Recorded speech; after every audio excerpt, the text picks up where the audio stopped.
Bonjour à tous, je suis Loïc, ministre prophétique.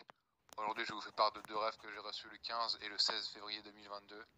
Alors Seigneur, je remets ce moment entre tes mains. Amen. Donc le 15 février, j'ai reçu un rêve sur l'Angola.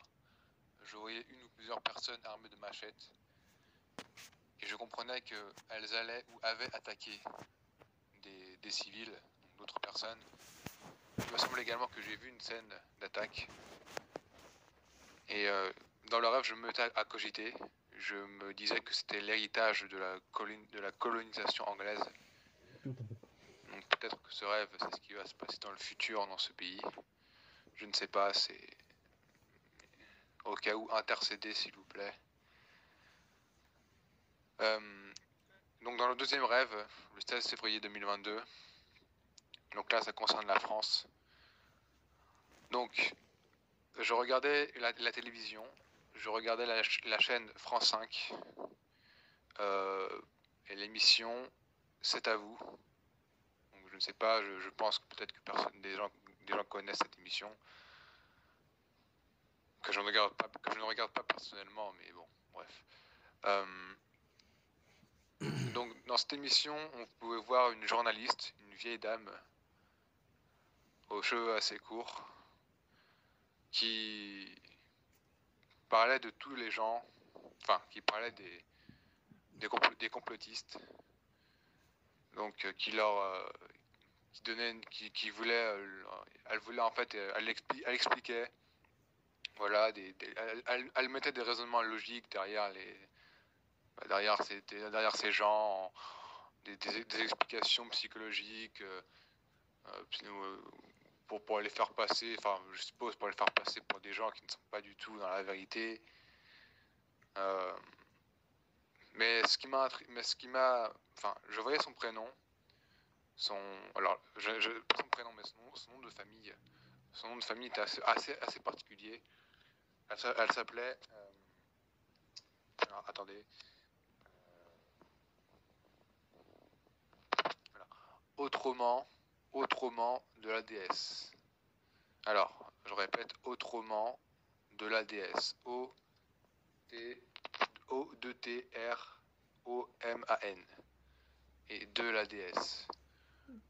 Donc là aussi, je donne ce dont j'ai rêvé. Maintenant, voilà. Ensuite, pour le reste du rêve, donc je voyais BFM TV. Donc, toujours en regardant la télé, je voyais BFM TV. Et en fait, je voyais une forêt.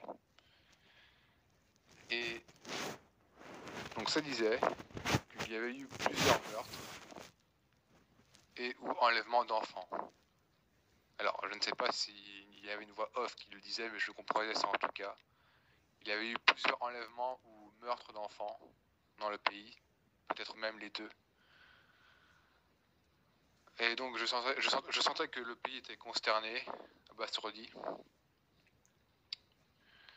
Je vois ensuite un journaliste interviewer quelqu'un. Donc cette personne elle était pressée.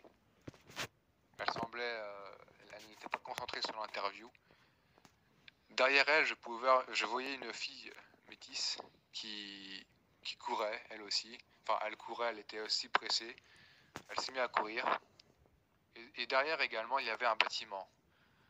Ce bâtiment ressemblait un peu à un arrêt d'autoroute, mais ça pouvait tout aussi bien être un hôpital ou un autre lieu public. Et autour, il y avait des gens qui semblaient aussi pressés. Et certains étaient un peu, comment dire, ils ne semblaient pas tenir en place en fait. Ils étaient, je ne sais pas, excités ou irrités. Et la personne qui était interviewée, elle-même se met à courir en fait. Elle arrête l'interview, elle abandonne l'interview et elle se met à courir également. Ensuite, je vois sur la banderole d'information continue, donc vous savez la banderole en bas de la chaîne qui met des informations en continu. Je pouvais lire. Alors, malgré les 19 000 cas de contamination, la Chine n'en est pas moins contagieuse.